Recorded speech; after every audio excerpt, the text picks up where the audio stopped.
Vamos fazer o trabalho juntos. Vamos agradecendo a Deus por tudo que Ele tem feito, por tudo que Ele vai fazer, o propósito que Deus tem para como a sua vida não terminou ainda. Há coisas grandes para o Senhor cumprir na sua caminhada. E quando se fala isso, né, coisas grandes, alguém já pode imaginar que trata-se daquelas mensagens mirabolantes ou até letras de hinos mirabolantes que tem por aí, né? Coisas grandes é você estar bem, é você estar feliz com a família, é você estar feliz cumprindo a missão que Deus tem lhe dado. Coisas grandes é você poder ajudar a transformar situações à sua volta, aí na comunidade ou em algum lugar do mundo. Isso aí, que bênção! Não significa coisas grandes você sair pregando para multidões, ser um coaching, um pregador de YouTube com milhões e milhões de seguidores. Não, coisas grandes é você estar bem, em família, com a sua esposa ou com seu esposo, não é? Coisas grandes é você estar vencedor em Cristo. Isso é maravilhoso, gente. Ser vencedor em Cristo. Glórias a Deus, eu estou sentindo a presença do Senhor aqui. Não sei se você está, eu creio que sim, né? Eu prometi, nós tratamos ali um assunto interessante no último episódio. O Senhor preparando as nossas mãos, né? Para a batalha, os nossos dedos para a guerra. Mencionei aqui o Salmo 144 e o primeiro. Bendito seja o Senhor, a minha rocha, que treina as minhas mãos para a guerra. A Bíblia, ela é representada por essa lamparina que eu gosto muito, desde criança. Está por aqui essa lamparina. Porque muitos vão se identificar com isso. Tem muita gente por aí sofrendo. Talvez você não. Quem sabe você não. Você é uma vencedora, um vencedor nesta área, sabe? Você nem precisaria ouvir essa história aqui, de tão vencedor que você é. Mas nós temos que cuidar muito quando a gente acha que é um grande vencedor, uma grande vencedora, sabe? Temos que cuidar muito. E eu sei, há pessoas nesta hora sofrendo com essa questão que nós vamos tratar aqui, com essa questão que será tratada nessa história aqui, sabe? Exatamente. Então, coração aberto aí. A história de Steve Gallagher. Steve Gallagher, ele contou essa história, a sua história. Então, vamos lá? Ouça o que ele diz. Mais uma noite quente de verão na penitenciária. Eu era delegado assistente na penitenciária do Departamento de Polícia de Los Angeles, tida como presídio de segurança máxima. A população carcerária parecia estar fervendo de tanto ódio e frustração. Sentia isso nos presos e em mim também. Aquele lugar, com seus ruídos e aspecto, era um verdadeiro inferno na terra. Tanto quanto eles, eu não gostava de estar lá. Minha frustração com a vida parecia particularmente evidente naquela noite. Caminhava pelo setor de células disciplinares que alojava presos com problemas especiais. Um deles estava lá por assassinato e por haver tentado incentivar um motim dentro dos dormitórios. Enquanto eu andava, ele gritava impropérios para o diretor responsável pelo setor, reclamando da comida. Gritei-lhe alto, mas para minha surpresa, ele não me atendeu. Paramos lá, naquele apertado cubículo, cheios de ódio, berrando um para o outro. O pobre diretor era a única barreira entre nós. Foi então que o preso me deu um empurrão por sobre o ombro dele e imediatamente me utilizei do que levava comigo na mão. Uma grande lanterna, atacando-o com fúria e ódio insistentemente. Finalmente, alguns policiais me afastaram dele. Eu quase o matara. Naquele momento, ele representara tudo quanto detestava na minha vida, diz Steve Gallagher. O vazio, a tensão do trabalho, a minha própria existência cheia de pecado. Enquanto meu uniforme simbolizava lei e decência, o meu coração estava estourando por toda sorte de fraquezas. E o pior de tudo, eu estava cheio de perversão. perversão sexual. Não era aquele preso que eu detestava, e sim aquilo em que eu me tornara. Por isso eu ataquei aquele preso com aquele ódio. Eu fui educado por uma mãe piedosa que frequentava uma igreja batista, mas meu pai era profundamente envolvido com o pecado. Futuramente, meu pai experimentaria uma conversão gloriosa, mas enquanto eu crescia, meu pai escondia revistas pornográficas no seu armário. Um dia, eu descobri aquelas revistas pornográficas e depois disso eu nunca mais fui o mesmo, diz Steve. Aquilo me incendiou por dentro, influenciando-me de maneira descontrolada nos 20 anos seguintes. No começo eu vibrava quando punha as mãos naquelas revistas com mulheres nuas, mas depois descobri que havia outras com pornografia ainda mais explícita. Quando entrei na adolescência, literalmente seduzia toda garota que estivesse ao meu alcance. Tornei-me profundamente envolvido com o cenário de drogas da Califórnia, vivendo somente para aproveitar cada prazer que me fosse possível usufruir. Steve Gallagher vai dizendo assim, um dia no início de minha juventude entrei timidamente numa loja para adultos. O que encontrei lá me agarrou fortemente a alma, passando a ser a razão da minha vida. Cada chance que tinha assistia filmes clandestinos exibidos em galerias de cinemas. A lascívia, mais do que me satisfazer, conduziria realmente a minha vida. Logo, descobri que todos os princípios morais que minha mãe tentara incutir em mim quando criança se haviam eclipsado. Nada era mais sujo, ou nada era sujo demais para mim, nem na minha insaciável volúpia por sexo. Nada era sujo demais, diz o Steve Gallagher. E foi em 1979 que eu conheci uma garota cristã chamada Katie. Sempre quisera me casar com uma garota assim como Katie. Nesse encontro surpreendente, eu tive a certeza de que poderia deixar a minha vida sexual secreta e viver corretamente com Deus. Mas logo, eu estava de volta às livrarias de adultos. Em vez de melhorar, eu entrava cada vez mais profundamente na escuridão. Katie não tinha a menor ideia de com quem tinha se metido. Não, ela não tinha a menor ideia. Até me casar, eu procurava me comportar da maneira mais agradável possível. Depois que me casei, gradualmente a feia verdade de como eu realmente era, essa verdade começou a emergir. Foi em 1981. Eu entrei para o departamento de polícia de Los Angeles. Então eu esperava que esta carreira me ajudasse a conservar-me correto. Mas as frustrações e a tensão do trabalho me levaram a aprofundar-me ainda mais no pecado. Finalmente, depois de viver 2 anos como incrédulo e um marido que abusava, sim, a minha esposa me deixou. Isto me feriu demais, mas eu decidi tirar partido dessa situação. Logo eu estava saindo com garotas e vivendo uma vida divertida como de solteiro. Muitas semanas se passaram sem que eu ouvisse falar de Katie. Então, uma manhã, ao acordar no apartamento de uma de minhas namoradas, me senti como filho pródigo, um filho pródigo que despertara num chiqueiro. Durante todo o dia, eu pude perceber quão depravado eu tinha me tornado. Eu estava vivendo num poço espiritual como os porcos do mundo espiritual.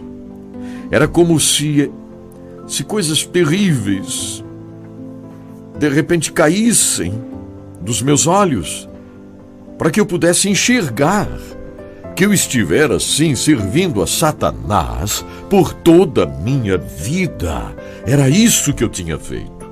E agora, ali, eu estava enxergando isso. Nessa noite eu compareci ao trabalho na penitenciária, mas não fui ao refeitório dos delegados, a não ser bem mais tarde. Quando finalmente cheguei ali, havia apenas um delegado. Eu sabia que Willie era um delegado cristão e quando me dei conta estava derramando meu coração para ele.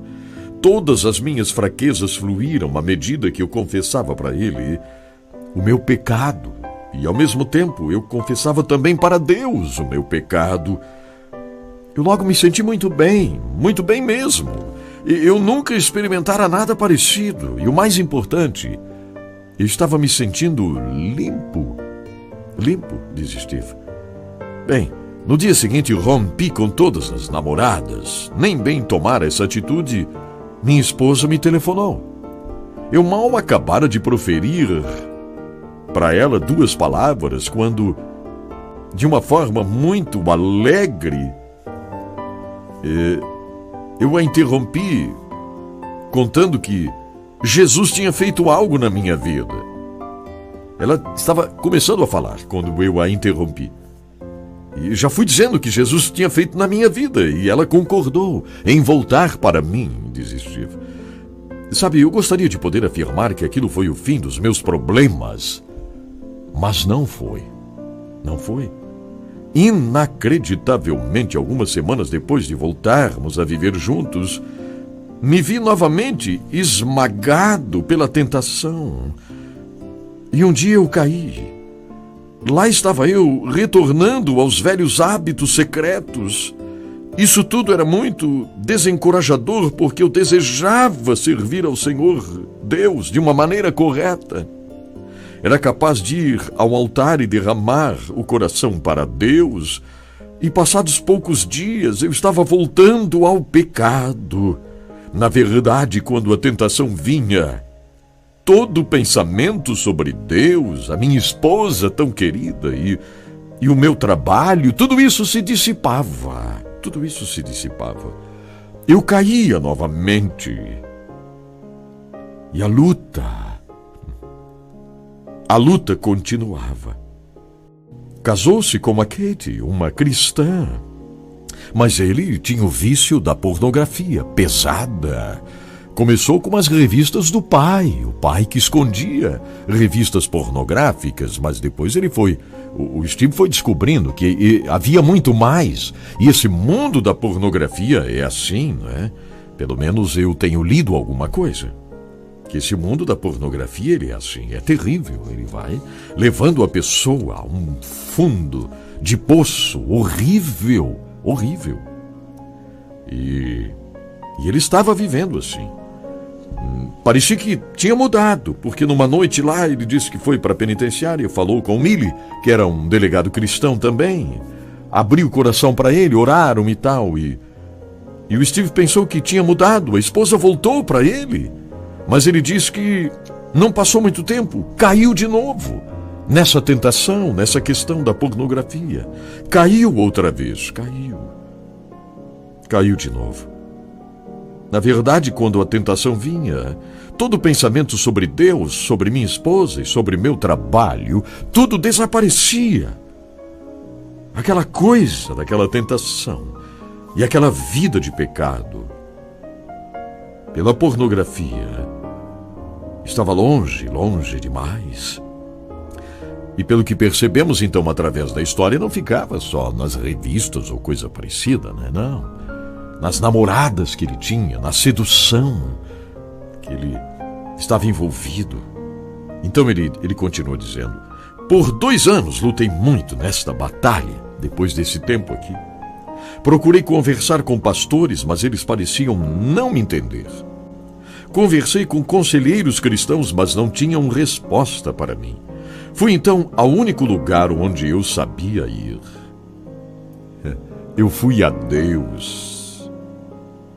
A Deus.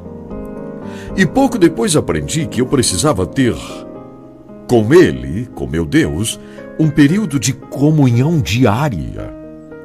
sem importar se eu estava bem ou mal, doente ou não, eu comecei a passar o meu tempo diário com meu Deus, através da oração e da leitura da Bíblia Sagrada. Olha só, os dedos dele agora começando a ser treinados, né? Para combater o mal, veja, as mãos treinadas, olha só, através desse relacionamento com Deus diário, oração sincera e leitura da Bíblia. E o Steve Gallagher diz: as respostas do Evangelho são muito simples, basta que as coloquemos em prática. Eu aprendi que vencer o pecado sexual exige amadurecimento, muito amadurecimento cristão. Sempre vivera autocentralizado e minha obsessão com o sexo não era nada mais do que estar vorazmente preso, ocupado em me satisfazer a mim mesmo. À medida que amadureci como cristão e me fortaleci como um homem espiritual, buscando em Deus, procurando Deus na oração e preenchendo meu coração com a palavra, gradualmente eu fui derrotando o pecado sexual na minha vida. Veja, gradualmente eu fui derrotando o pecado sexual na minha vida. Finalmente, deixei o departamento de polícia. Não demorou muito para que começasse a andar em Vitória, quando Deus me permitiu o privilégio de entrar para uma escola bíblica. Enquanto lá estudei, o Senhor colocou no meu coração uma tremenda chama por outros irmãos, por outros cristãos, homens e mulheres que lutam contra o pecado sexual. Aquela chama acendeu no meu coração. Então minha esposa e eu demos início ao ministério, um ministério chamado Pure Life Ministries, ou seja, ministérios de vida pura. E esse ministério tem abençoado grupos que trabalham por todo o país. Construímos um rancho em Kentucky, onde homens cristãos aprendem a superar o pecado sexual na própria vida. Neste rancho recebemos homens que estão, como eu estava, vivendo a derrota pelo pecado sexual. Lá, eles passam por uma experiência gloriosa de transformação pela palavra e pela comunhão com Deus e são libertos.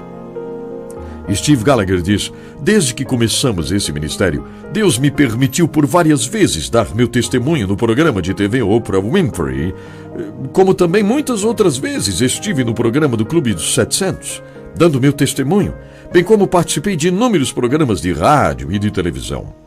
Como evangelista, agora, eu posso compartilhar do poder de Deus que transforma pessoas hoje exatamente como há 2000 anos. Sim, o Senhor continua transformando.